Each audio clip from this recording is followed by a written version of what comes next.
Each year, over 60 million tons of molasses are produced from the sugarcane and sugar beet industries worldwide. If sugar is the glamorous part of the sugarcane, then molasses is the dark soul left behind. Behind this seemingly simple syrup lies a history intertwined with rum, global trade, and strange events that few people know about.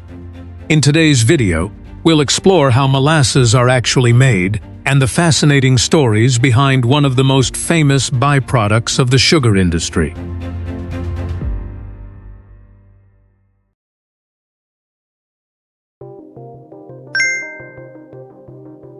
Few would have guessed that the thick, dark syrup that usually sits quietly in baking bottles once held a value almost equivalent to oil in the colonial world.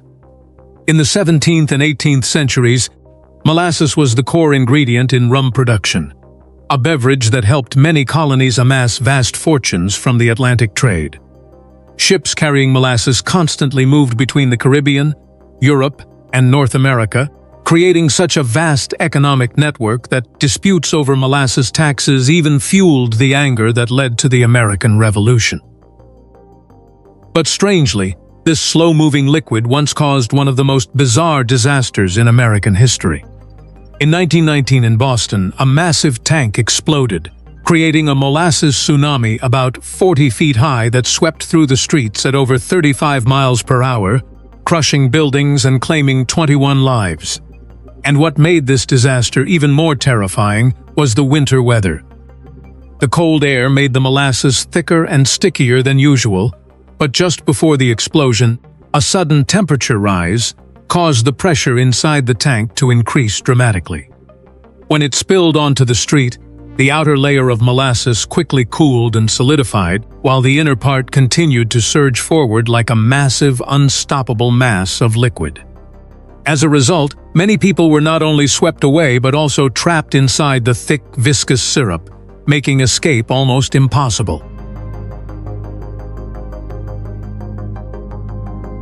The process of making molasses begins in massive sugarcane fields located in hot, humid, tropical climates. On average, a sugarcane plant needs around 14 months to reach peak sweetness before harvest. Once fully grown, the stalks can stand over 12 feet tall, with most of the sugar concentrated inside the thick, bamboo-like stems. Giant harvesting machines cut the cane close to the base, while leaving the root system intact. At many modern plantations in Brazil and Louisiana, a single sugarcane harvester can process more than 100 tons of cane per hour. The leaves and tops, which contain far less sugar, are usually discarded in the field to reduce transportation weight. And because the sugar inside the cane begins deteriorating almost immediately after harvest, many sugar mills operate 24 hours a day throughout the harvest season to avoid losing thousands of pounds of sugar overnight.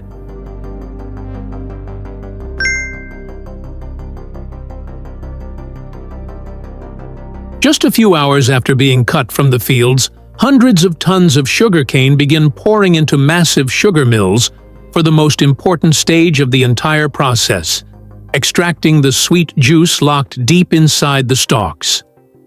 First, the cane is blasted with high-pressure water systems to remove mud, sand, and leftover leaves from harvesting. The stalks are then fed into high-speed rotating cutters that chop the cane into smaller pieces before sending it through a series of multi-stage crushing systems. Interestingly, sugarcane is made up of roughly 70% water, yet its fibrous structure is surprisingly tough, almost like young wood.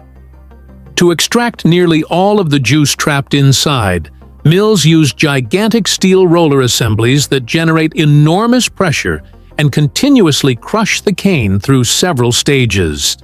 A large industrial production line can process more than 10,000 tons of sugarcane per day while extracting over 95% of the liquid inside the plant. The freshly extracted sugarcane juice is still extremely cloudy at this stage and contains all kinds of impurities, including fine dirt, plant fibers, break-5s, proteins, and organic compounds from the cane itself.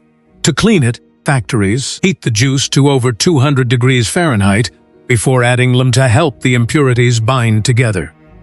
The mixture is then sent through massive settling tanks and industrial filtration systems to remove the thick layer of residue floating on top. Interestingly, the juice at this point just looks nothing like the dark brown syrup most people associate with molasses. Instead, it usually has a murky yellow-green color, more like a hot plant extract than the raw material that will eventually become sugar and molasses. After being purified, the sugarcane juice enters one of the most important stages of the entire process: heating and evaporation to prepare for sugar extraction. Thousands of gallons of juice continuously flow through gigantic evaporator systems, where they are heated to temperatures above 220 degrees Fahrenheit to remove the water inside. Modern factories typically use multi-stage evaporation systems operating under low pressure. When pressure drops, water boils at a lower temperature, which helps save energy while preventing the sugar from burning. The steam generated in the first chamber is reused to heat the following chambers, making the entire setup function almost like a massive heat recycling system. This heating and concentration stage usually takes around 2 to 5 hours, depending on the factory size and the original sugar concentration in the juice. However, in modern industrial mills, the entire process operates almost continuously, 24 hours a day, rather than in small, separate batches.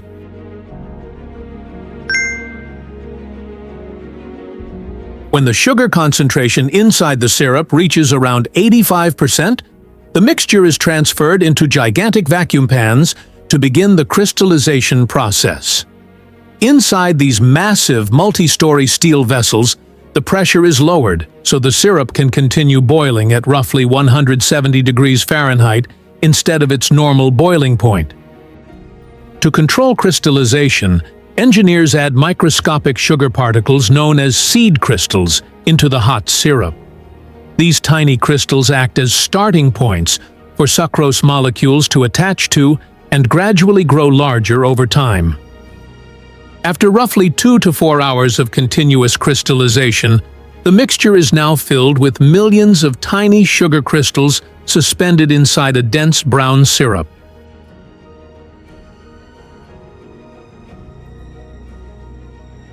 Once crystallization is complete, the thick syrup, packed with sugar crystals, is transferred into industrial centrifuges, spinning at around 1,200 RPM to separate the sugar from the remaining liquid. As the drum accelerates, the enormous centrifugal force pushes the brown syrup through thousands of tiny perforations along the walls of the machine, while the heavier white sugar crystals remain trapped inside. Within just a few minutes, a thick layer of sugar crystals begins building up around the spinning drum, while the dense, dark liquid flowing out beneath it is the first stage of molasses.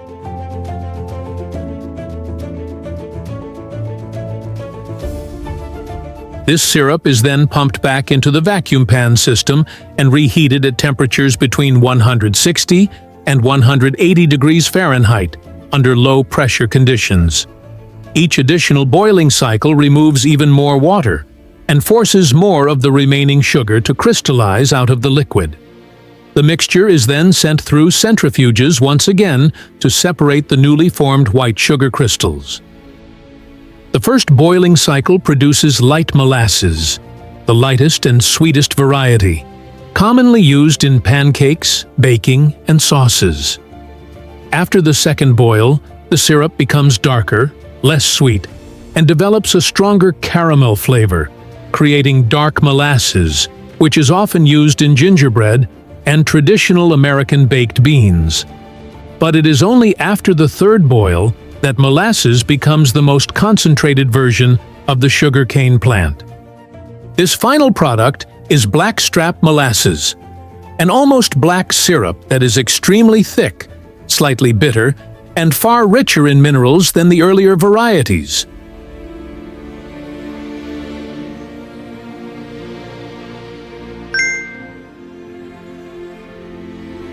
After the final boiling stage, blackstrap molasses becomes not only the most concentrated form of sugarcane, but also one of the most controversial products from a health perspective. Because nearly all of the sugar has already been extracted beforehand, the remaining syrup contains a significantly higher concentration of minerals compared to regular molasses varieties. Just 1 tablespoon of blackstrap molasses can provide more than 10% of the recommended daily iron intake, along with calcium, magnesium, and potassium. For decades, blackstrap molasses was used by laborers and sailors as a cheap source of energy and minerals. Today, the internet often promotes it as a natural superfood that may support digestion, reduce fatigue, or improve hair and skin health. But the controversy comes from the fact that blackstrap molasses still contains a considerable amount of sugar and has an extremely strong flavor, often compared to burnt caramel mixed with black coffee. Some nutrition experts believe it can be beneficial in small amounts, but far from the miracle health product many online claims suggest. And perhaps that is the strangest thing about molasses. The more it becomes the leftover of sugar production, the more complex it turns out to be.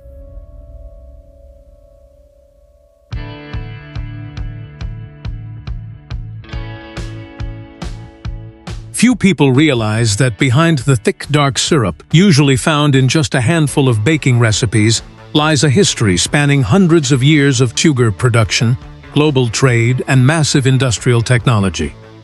If you enjoyed this video, don't forget to leave a like and share what fact about molasses surprised you the most.